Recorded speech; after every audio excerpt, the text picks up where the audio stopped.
আমি এখন আছি দক্ষিণ কোরিয়ার রমনা পার্কে। রমনা পার্ক কেন বললাম সেটা পুরো ভিডিওটা দেখলেই বুঝতে পারবেন। আসসালামু আলাইকুম। আমি আজকে যাব দক্ষিণ কোরিয়ার অলিম্পিক পার্কে। তো যেমন চিন্তা তেমন কাজ, দুপুরবেলা খাবার খেয়ে বের হয়ে গেলাম। আজকে ট্রেনে যাব না, পুরো জার্নিটা হবেই বাসে। 3টা বাস চেঞ্জ করতে হবে, টোটাল সময় লাগবে 2.5 ঘন্টা।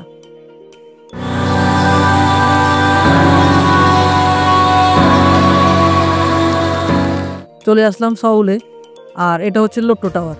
এই টাওয়ার সম্পর্কে অন্য একদিন বলা যাবে। এখন আমাকে আরেকটা বাসে যেতে হবে। অবশেষে চলে আসলাম পার্কে।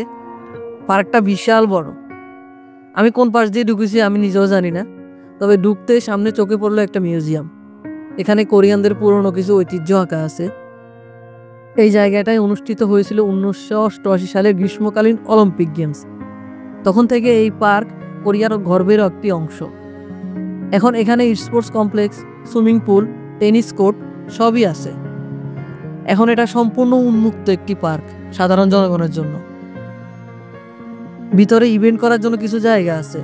এখানে সপ্তাহের ছুটির দিনগুলোতে বিভিন্ন ধরনের কনসার্টের আয়োজন করা হয়। আবার কিছু মানুষ শহরের এত কোলাহল ছেড়ে একটু নিরিবিলি কিছু সময় কাটানোর জন্য এখানে আসে, যেমনটা আমাদের দেশের রমনা পার্কে করা হয়। মানুষ সকালবেলা হাঁটতে আসে, বিকেলে পরিবার নিয়ে আসে, বাচ্চাদের খেলার জন্য আলাদাভাবে জায়গা করা আছে। পুরো পার্কটা এত বড় যে একদিনে সম্পূর্ণ ঘোরা সম্ভব না। চারপাশে বিশাল গাছ, ফুল আর শান্ত পরিবেশ। মনে হবে শহরের ভিতরেও একটা আলাদা দুনিয়া। অনেকে এখানে সকালে হাঁটতে আসে, কেউ আবার পিকনিক করে বা সাইকেল চালায়। এক কথায় পুরো দিনের কাজের ব্যস্ততা শেষে এখানে এসে শান্তিতে সময় কাটানো যায়। এই লেকের পাশে বসে থাকলেও মনে একটা প্রশান্তি কাজ করে। বাতাস লাগে, মানুষ হাঁটে, পেছনে শহরের শব্দও যেন দূরে হারিয়ে যায়। এখানে আমার কাছে সবচেয়ে সুন্দর আর নজর কাড়া দৃশ্য হচ্ছে এই মাঠ থেকেই লোট্টো টাওয়ার খুব সুন্দরভাবে দেখা যায়। এখানে এসে খুব সুন্দর একটা বিকেল কেটে গেল আমার। সন্ধ্যা হয়ে গেছে, তাই বাড়ির দিকে রওনা দিয়ে দিয়েছি। আল্লাহ হাফেজ। আবার দেখা হবে অন্য কোনো ভিডিওতে।